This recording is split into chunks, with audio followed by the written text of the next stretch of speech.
Well, here we go, finally. After a long time of trying to get my sound card to register my microphone and headphones, I'm ready to do a little vlog entry style review of Rogue Trader. No, not the movie about the stock market starring Obi-Wan Kenobi from the Star Wars prequels.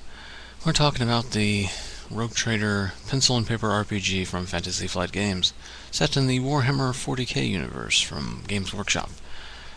I can't possibly cover all the lore and history of the Warhammer 40k setting, so I'll just provide links to that stuff below, to sites that have in-depth sampling of the lore and the source of the universe, which originally started out as a tabletop war game where you would fight with units in military style. I'm sure you know what I'm talking about. It's where all pencil and paper RPGs came from.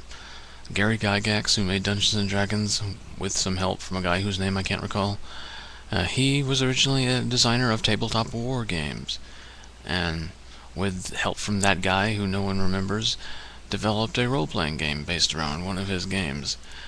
And thus we have Fantasy Flight Games making one in Warhammer 40k. It's not the first one, or it's certainly not the last to make an RPG based on a war game. There's a Mech Warrior pencil and paper RPG, and stuff like that. Several editions have actually been put out of that. Anyway, I'll do what I did in some of my previous review videos and just straight get to the number rating. I never actually gave a number rating to Dungeons & Dragons 4th Edition, but if I put a number rating to Dungeons & Dragons 4th Edition, I would give it a 7.5. Rogue Trader, I would give a 9.5. 2 whole points higher than Dungeons & Dragons 4th Edition. What would I give Pathfinder? 7.5. Same thing I'd give Dungeons & Dragons 4th Edition. It's just as good for different reasons and has different things wrong with it, but just the same amount of bad things about it. It's just as bad for the same amount of reasons as 4th Edition is, just in different ways.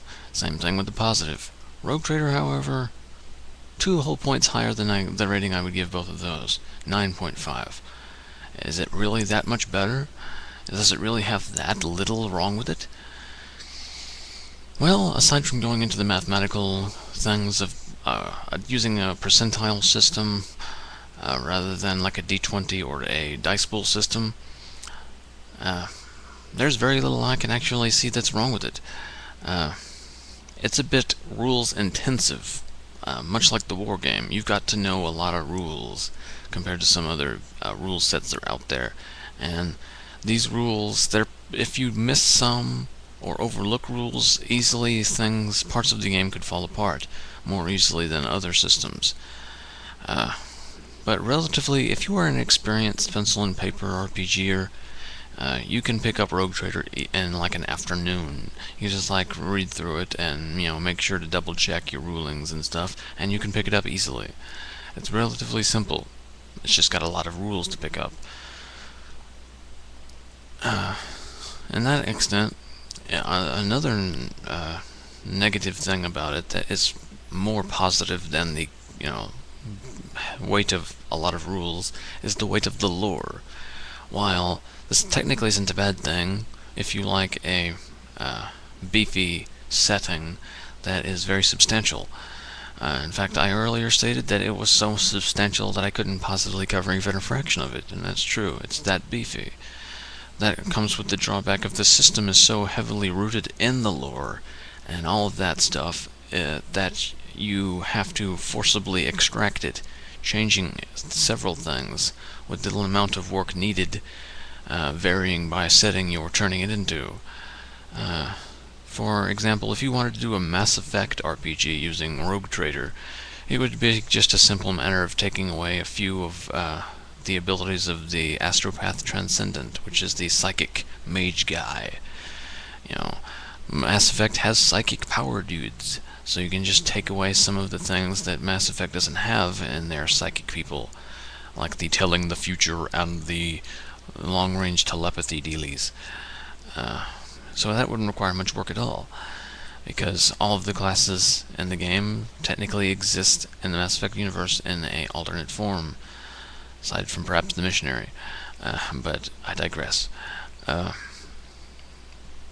if you wanted to run a Firefly game, just yank out a few classes that don't exist, like the Psychic class, and bam, you've got a Firefly game. It works for trying to go into universes where you would be flying around in space combat. Doesn't really work well with Star Wars games, because Jedi don't really...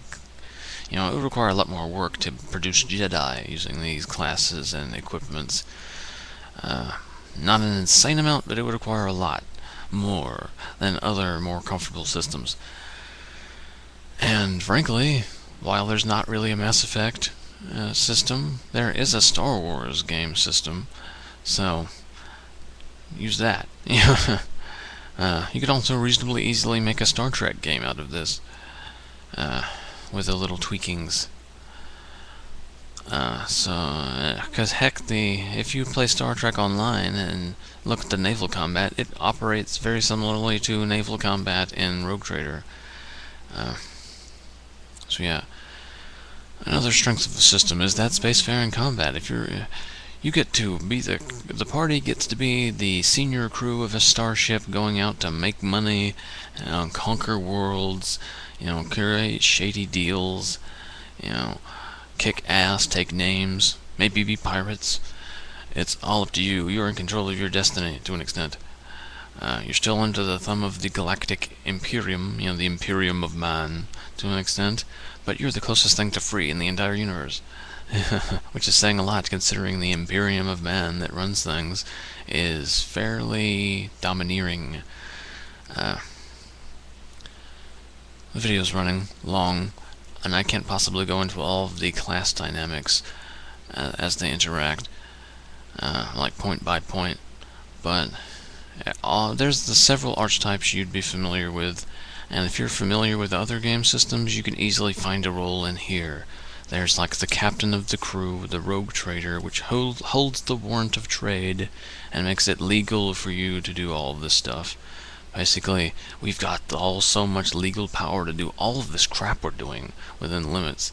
As long as you don't directly oppose the government, we can pretty much do whatever we want. Then there's like the arch-militant, which is your warrior type, and also has some first aid capabilities, but not as much as the dedicated healer of the group, which is the missionary, which unfortunately is very paladin-y, in the sense that he's kind of the warrior healer dude that's all about the God Emperor and all about the Imperium, and unless the rest of the crew is all about the Imperium, he's a third wheel in the party. Nobody likes having a paladin in the party, if they're not religious types. Therefore, the missionary can be like an annoyance, But he's the only one that with great skill in healing, so it's kind of annoying. And there's the Astropath Transcendent, which is actually like your communications officer, because in this game you have to use telepathy to communicate long range in space. He also has mage-like capabilities, like mind control, or, controlling things with his mind using the Force. So I guess Jedi aren't exactly all that far off. Anyway. There's also tech guys that are cybernetic and good in melee combat, but aren't remotely agile. There's the incredibly agile, nimble gunslinger pilot guys. And there's even the espionage guy that is lightly armored but hits really hard, that fills the rogue role.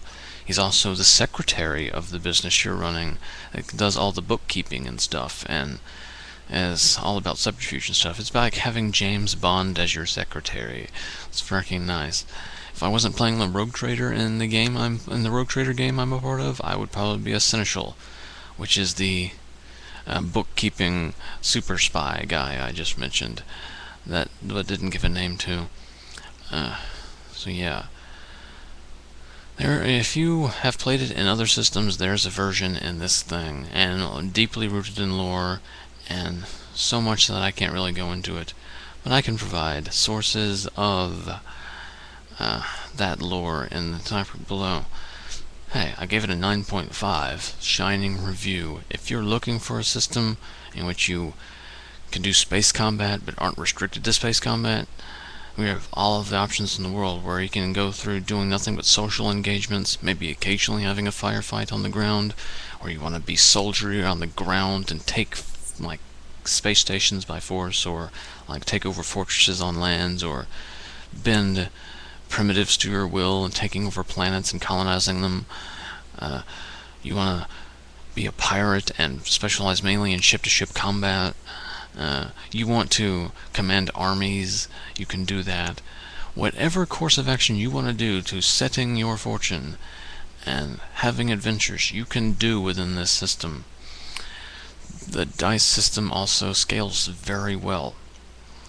I've recorded this review like several dozen times, so I don't know if I'm repeating myself or not, so forgive me if I am. But the dice system scales very well. Unlike like Shadowrun and other dice pool related systems, it doesn't suffer from the feeling of not really getting stronger, because you're just as likely to fail if you have 20 dice that you're rolling as you are rolling 3, and just as much success if you're rolling like 5 or you're rolling 25. And in some dice pool systems, after a certain point, if you add more dice, it starts working against you. So effectively, you hit a cap relatively quickly, and if you try and improve yourself anymore, you are unknowingly actually lowering your skill, because the math just falls apart.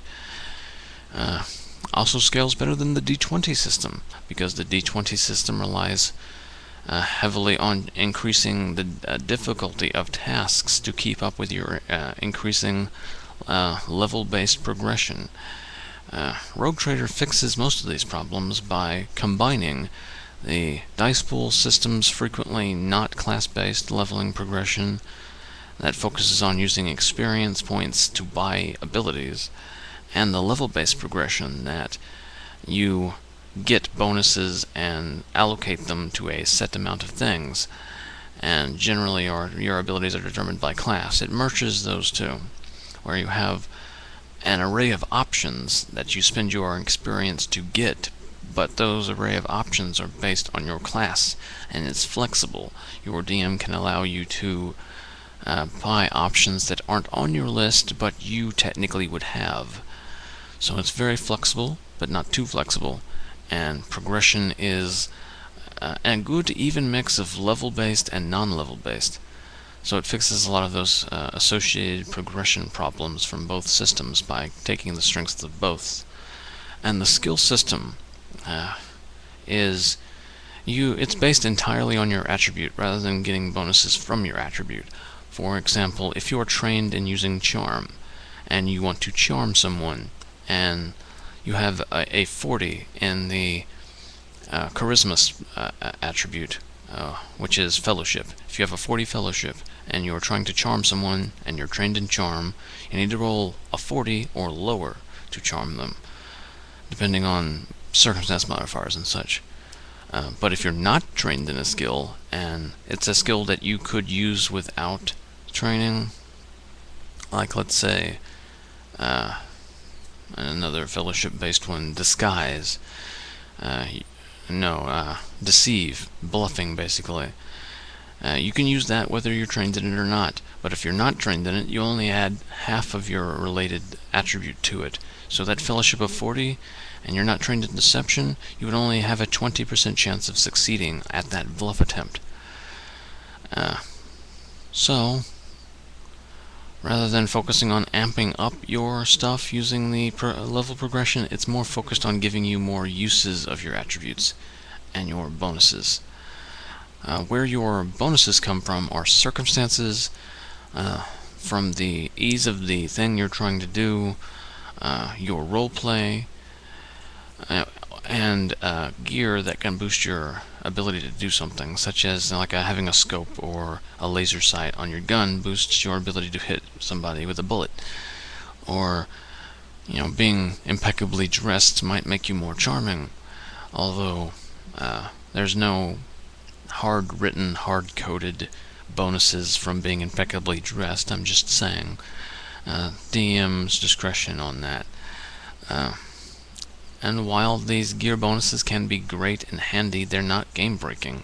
They just enable you to do things more easily, but it's still challenging. While it increases your chances to succeed, it's still the chance that you could fail.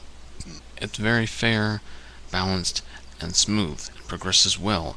It doesn't have to rely on putting you against higher and higher difficulty classes and more ridiculous circumstances just to keep you challenged. Because the system focuses on, as you get stronger, you have more uses of your stuff rather than focusing on the punch.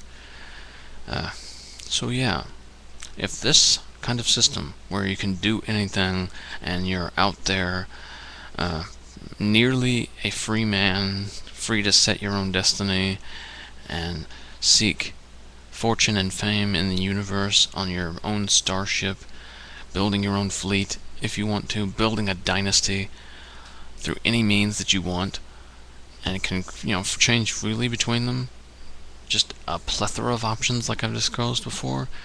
If this sounds nice to you, give Rogue Trader a look. If you want to engage in a spacefaring adventure in a dystopian future, look into this, because it's a very deep, meaty setting. If you're not really into sci-fi, but are in, find dystopian future kind of thing and a deep, rich setting appealing, give this a look. Heck, I'd recommend you give it a look even if it doesn't sound nice. It's not like something you'd like, because it's actually a very good, solid system. There's other games using basically the same system that are out there for you. You can play the lower power level Dark Heresy, which came out sooner. Doesn't work as smoothly, and you're playing members of the Imperial Inquisition, hunting down traitors and people using forbidden magics and stuff like that.